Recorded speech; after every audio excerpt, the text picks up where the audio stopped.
Welcome back to The Relatable Black Girl, where I'm your host, Simone. And on this episode, I want to talk about starting a new life, like letting go of your old life and starting a new one. I am having a lot of changes in my life right now. I'm moving to a new city, a new apartment, a new job, a new specialty, and I am so excited. Nervous, but excited, and more excited than I am nervous. And I just want to talk about some of the things that really help push me to elevate myself, my life, and just like keep pushing forward in like a positive direction. I'm someone who hate feeling like I'm at a standstill. Like I'm always setting goals for myself or having something to look forward to, whether it's something very small or something big. And it can be small, like you can just look forward to getting a cup of coffee before work, like, oh, my favorite place to get coffee from. And that could just be your something that makes you motivated to get up and go, you know? And I want to talk about how mindset is so important when you want to glow up, when you want to start a new life. Your mindset is the most important thing. And a lot of people think that it's all about looks. And I agree that looking good makes you feel good in the way you look and present yourself. It is important, but your mindset is so much more important. And like learning how to have discernment, learning to have like self-confidence and to like be your biggest cheerleader and like motivate yourself. Something that really helped me was I started to journal. I started to write down things that upset me and hurt me. And I made a promise to myself that I'm going to let that go. I'm going to forgive all of these people who I feel like did me wrong or, whatever. I'm going to forgive them. I wrote down all my trauma. And once I felt comfortable, I actually went to therapy and I got a lot of things out. And the great thing about going to therapy is that you can kind of say what you want, how you want to say it to your therapist. It don't matter. Like, yes, what I'm saying is mean as hell, but I'm going to say it because that's how I feel. And I know it's not right, but I have to get this out. And it felt good. I said a lot of things that I had never said before in my life and things that I might never say again, but it felt good to just like get it out, release it. I talked to somebody who was a professional and could give me more so professional advice, versus just talking to a friend or a family member who more so is just kind of just going to try to support me the best way that they can. And they might not have an answer or know what to do either. That helped me a lot. And once I moved past that, I started to write down all the things that I wanted to accomplish. And I started to write down affirmations. Affirmations have helped me so much. I just started telling myself, like, everyone loves you. You're an amazing person. You have good intentions. Just telling myself really positive affirmations.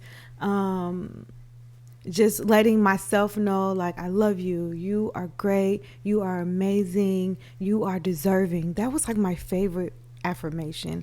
You are deserving. Because I think mental blocks hold us back so much. And I really realized how much I let the outside world influence how I felt about myself.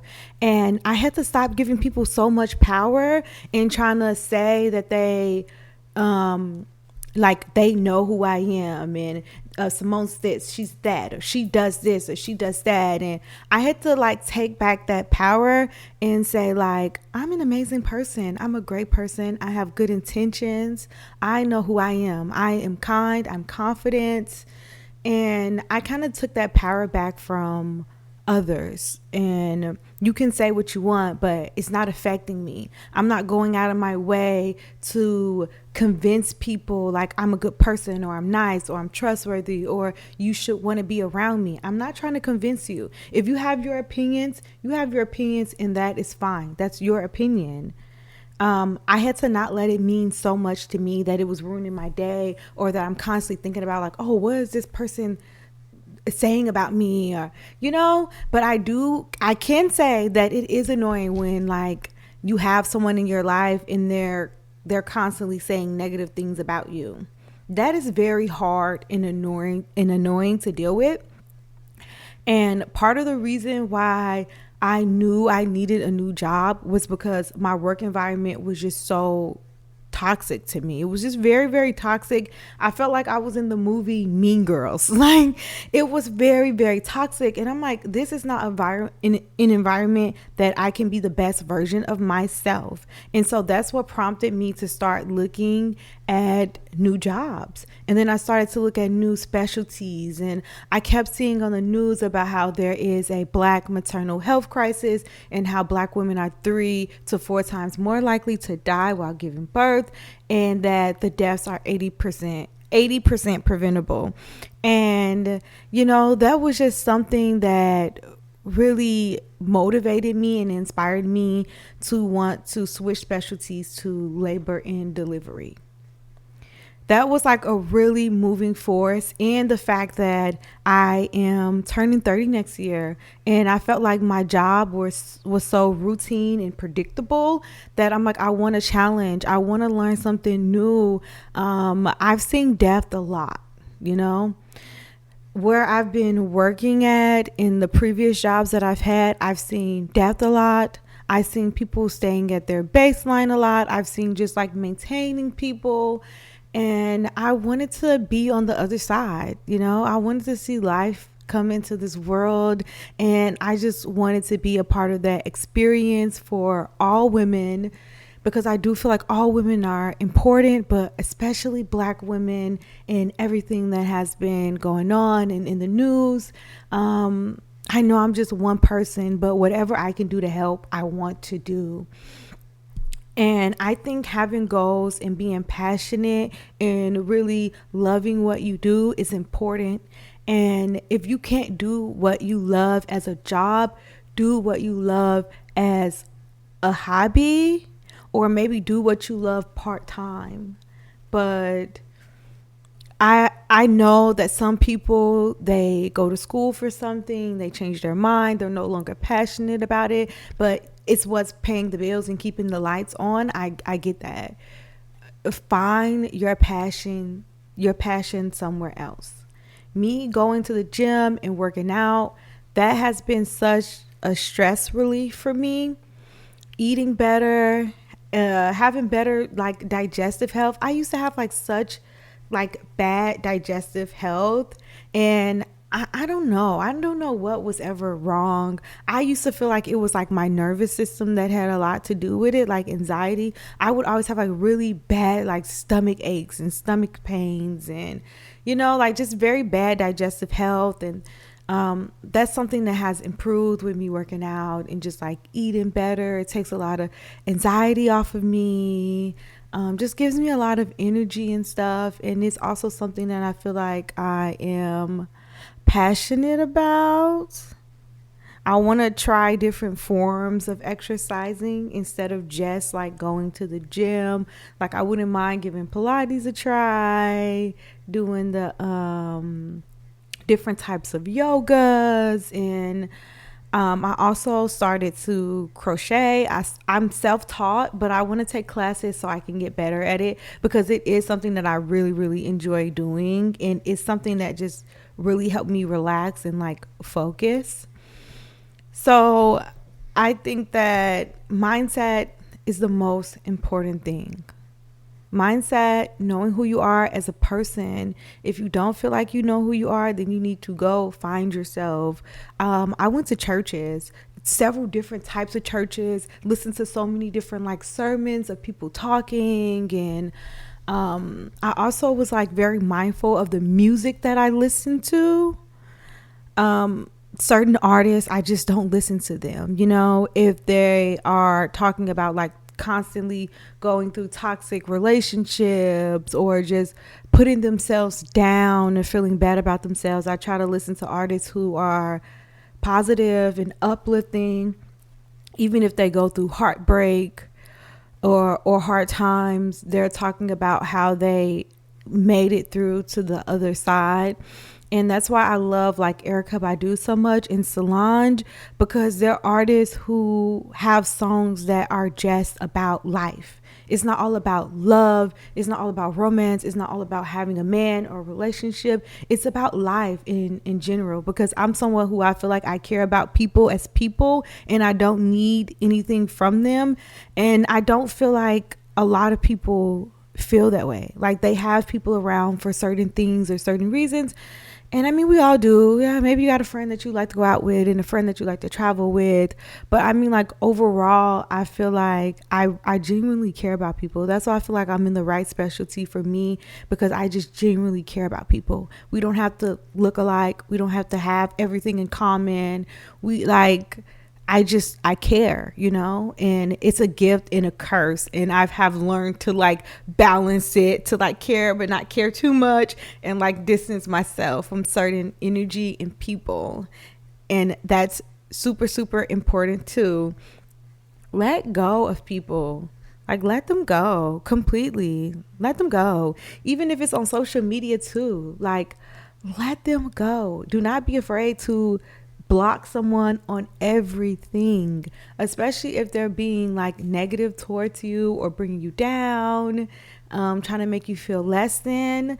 I notice with being friends with certain women, they want you to be good but not better than them, like, you know, or they'll be jealous if they feel like you're prettier than them, or you have a nicer body, or you're more charismatic. Like, you know, some women are just very, very jealous women, and I had to pick up on those things early. Like, oh, this person complains too much, or they're negative, or this person makes little shady comments towards me, and I just don't like that. And it's the same thing with men, friendships too, and it's the same thing with men that you date as well. Like, I feel like I pick up early on someone trying to like humble me. And I feel like I get that a lot. Like guys trying to make me feel like you're not all that. You think you fine. You think you everything. You not. Like you should be happy I'm talking to you. You should be happy. You know what I'm saying? Like I get that too. And I feel like I'm just better at picking up on who people are quicker. And that way I can avoid heartache. I can avoid being betrayed. Avoid it at all costs. Avoid it. And I am so happy that like I have like a lot of sisters and stuff. So like I have like women in my life that I can call on that know me very well and has been supportive of me transitioning in life. They don't just want me to be the same old person that I always was, or talk to me or treat me like the same old person that I was. They acknowledge my growth. They acknowledge my accomplishments, and they tell me how proud they are of me. And I also have like a couple homegirls that are like that too, who are in my corner. But I feel like find people who actually care about you and are positive and are happy with their lives. Don't be around people who are like miserable with their lives and they're just going to try to bring you down too. So just be disciplined, be positive, be confident, and know when to leave. Know when to leave. We hear that all the time. Know when to leave the job, the relationship, the party, the friendship. Know when to leave, know when to move on, and always have the next plan. The next step, like what is after this. Never look at anything as the end game, especially if you're like young. Like I get some older people, like if you're not at retirement, nothing should be like the end game for you unless you're like ready to retire or something like that. Like other than that, you should always have something planned for yourself, something to look forward to, new goals, new adventures. I want to start giving people a chance that maybe I might just write off too soon before in the past, and just be more open. I'm Simone. This is the Relatable Black Girl, and I will see you guys next time.